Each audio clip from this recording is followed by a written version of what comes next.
श्री कृष्ण को बाल गोपाल, कान्हा, कन्हैया, मुरलीधर, नंदलाला, गोपाल और लड्डू गोपाल जैसे कई नामों से पुकारा जाता है।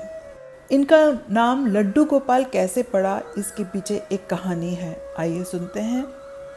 कहते हैं कि ब्रज भूमि में भगवान श्री कृष्ण के एक परम भक्त थे जिनका नाम था कुंभन दास, जिनका एक पुत्र था रघुनंदन। कुंभन दास श्री कृष्ण की भक्ति में हमेशा लीन रहते थे। वो उनको छोड़कर कभी कहीं नहीं जाते थे। एक बार वृंदावन से भागवत करने का न्योता आया। पहले तो कुंभन दास ने उन्हें मना कर दिया, फिर लोगों के बहुत ज़्यादा जोर देने पर वो मान गए। उन्होंने सोचा कि भगवान की सेवा की तैयारी करके जाएंगे और कथा करके वापस लौट आएंगे। भोग की सारी तैयारी करके अपने बेटे रघुनंदन को समझा दिया कि ठाकुर जी को भोग लगा देना, और वो स्वयं भागवत कथा सुनने के लिए चले गए। रघुनंदन ने भोजन की थाली ठाकुर जी के आगे रखी और उनसे भोग लगाने का आग्रह किया। उस छोटे बालक के मन में ये विचार था कि ठाकुर जी आएंगे और अपने हाथों से भोजन ग्रहण करेंगे।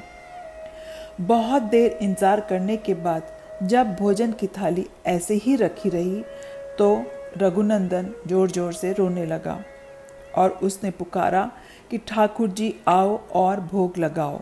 रघुनंदन की इस पुकार के बाद ठाकुर जी ने बालक का रूप धारण किया और वो भोजन करने बैठ गए। जब कुंभन दास ने घर आकर रघुनंदन से प्रसाद मांगा तो रघुनंदन ने कहा कि ठाकुर जी ने सारा भोजन खा लिया। कुंभन दास को लगा कि बच्चे को शायद भूख लगी होगी और उसने सारा भोजन खा लिया होगा, लेकिन अब ये रोजाना होने लगा। तब कुंभन दास को शक हुआ तो उन्होंने एक दिन लड्डू बनाकर थाली में रखा और वो छुपकर देखने लगे कि रघुनंदन क्या करता है। लड्डू की थाली रघुनंदन ने ठाकुर जी के आगे रखी और ठाकुर जी ने अब बालक का रूप धारण किया और लड्डू खाने लगे। कुंभन दास ये सब छुपकर देख रहा था। जैसे ही ठाकुर जी बालक के रूप में प्रकट हुए, कुंभन दास भागता हुआ आया और प्रभु के चरणों में गिरकर विनती करने लगा।